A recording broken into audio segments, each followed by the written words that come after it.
On January 10th, 2015, I downloaded Guild Wars 2 for the first time.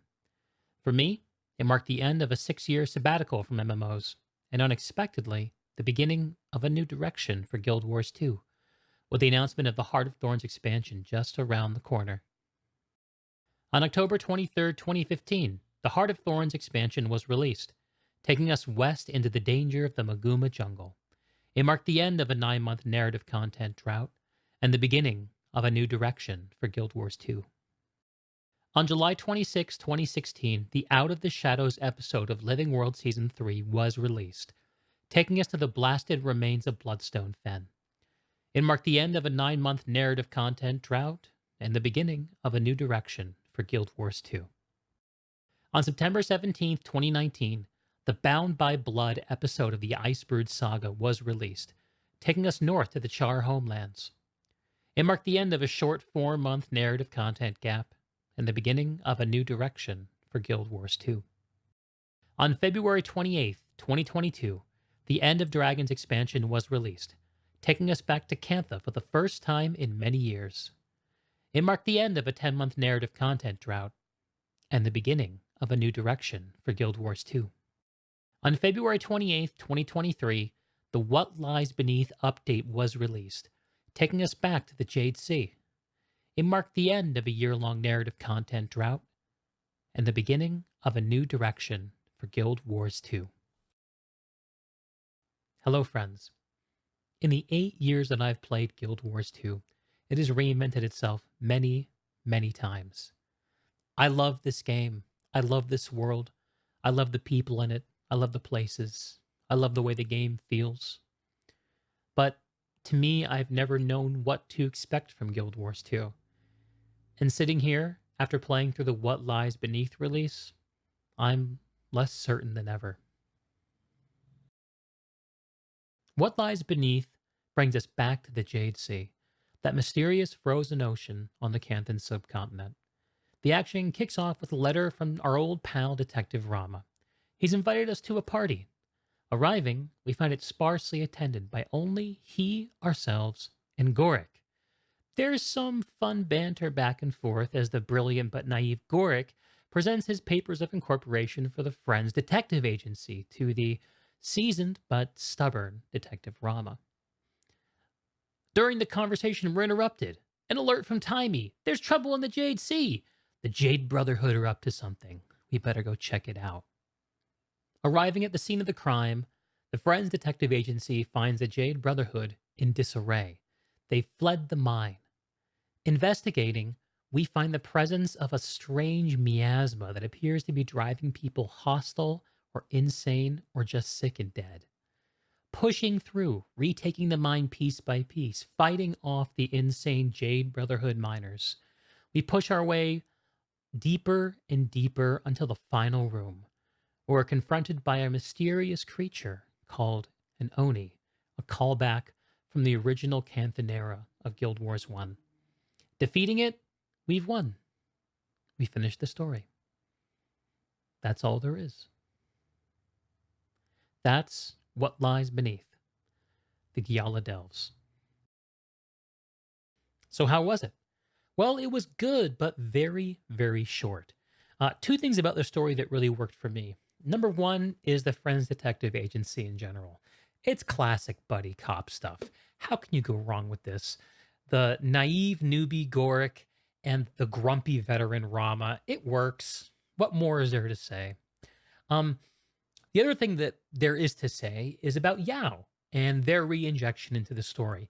Yao is this brilliant engineer who had a apparent falling out with the criminal organization of the Jade Brotherhood, joined up with Junlai, blah, blah, blah, things happen. And in this part of the story, Yao is re-exploring their connection with the Jade Brotherhood, and particularly with Chul Mu, the leader who forbade other Jade brothers, can we say that? from attacking and killing Yao in retribution for their leaving. So there's this cool connection that is starting to be made between Yao and Chul Mu, which could humanize the Jade Brotherhood and create a really interesting character out of Chul Mu too, and give Yao a really fulfilling potential path to reintegrating their past with their present. It's all good human character storytelling stuff, and it works. It's a good setup. The problem is we don't get enough time with any of it. It doesn't develop very far because we just don't have that much time. So let's talk about the big picture. Um, the Yellow Delves came to us exactly 1 year after Cantha itself was opened to us with the End of Dragons expansion. I'll share an experience I had towards the end of my time with End of Dragons. After I'd gone through the entire campaign, explored all the map, there were still a couple of achievement based experiences I'd yet to have, but I didn't feel anxious to get those done. Um, I was in Arborstone and I was looking around beautiful hub area with town services that was set in the actual zone where the new stuff was happening.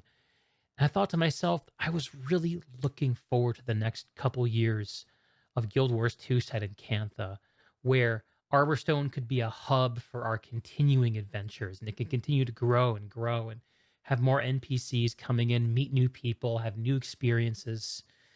And for the entirety of 2022, none of that happened.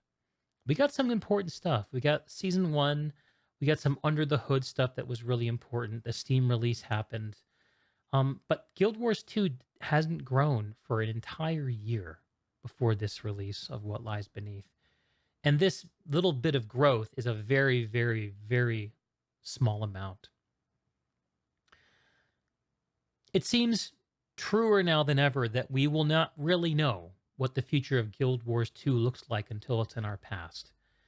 For a game that's reinvented itself so many times and is now trying to convince us that this next reinvention is something we should stick around for, I find myself wondering if this is the studio who cried wolf. I hate to say this. I really, really hate to say this. But I should be honest. Um, I love ArenaNet. I'm friends with a lot of the developers. I love this world. I believe in the best of everyone's intentions and the power of their abilities. And I know good, amazing things can happen here.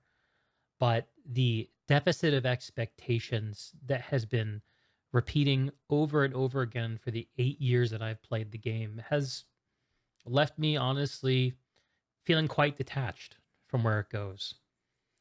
I think it's a very sane attitude to have. Um, I'm I was not convinced to return to Guild Wars 2 by this release, and I don't really think anybody will be, to be honest. This is not the kind of time to get into Guild Wars 2. End of Dragons was that time, and maybe the next yearly expansion will be another of those times. I certainly hope it is. But um, until that yearly expansion comes, I think what we should rightly expect from Guild Wars 2 is um, perhaps this arguably more filler feeling content. And as someone who wants the best for this game and the people who make it and play it, it's just a little sad to me. That's how it hits me. Um, Gosh, I'm searching for a more optimistic perspective and outlook on this game.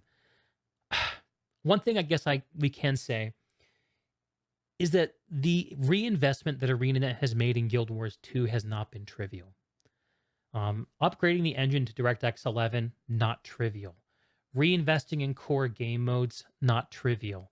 Setting forth a bold new intention for content delivery and getting away from everything that we knew that worked about Guild Wars 2, the living world and expansions, that's not something that you do if you're not committed to actually continuing to keep online and grow the product.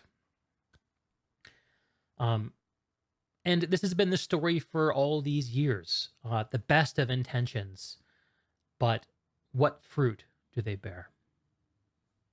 This time next year, February 28th, 2024, I'll be really interested to look back at this year and see how it compares to 2022 and other years. I still look back at what I think of as the golden era of Guild Wars 2 content between July 2016 and May of 2019, which encompassed Season 3, Path of Fire, and Season 4, when Guild Wars 2 was releasing high quality content every quarter for that entire 3-year span and an expansion without missing a beat. And I asked myself, how did they do this? Like how did they do this? Because every other year of Guild Wars 2, that has something that's not happened. Um and I don't know, it's just a little painful. It's just a little painful as a Guild Wars fan. It's a little painful looking at that 3-year period and saying, "Why can't we have that?" I don't think we've had a good explanation for why yet. Inferring, I think we can probably suggest that it burned the studio out, that it was asking too much. But why? Why did it burn the studio out? Why was it too much? Was the studio poised to make an announcement, a pivot to a new game, and they were just burning the midnight oil to get the best out of Guild Wars 2 before that happened? Maybe. Maybe that was what was going on. But still, they did it once. Why can't we do it again? Maybe we will. And maybe the start of this yearly expansion launch cycle will bring that exact thing, just in a different sort of presentation. We'll just have to see. That was my experience with the What Lies Beneath release of Guild Wars 2 and the Giala Delves.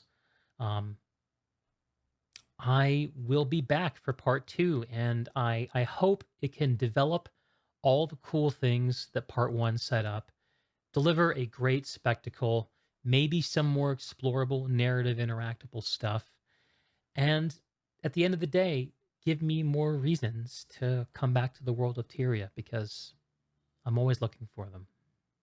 I know you are too.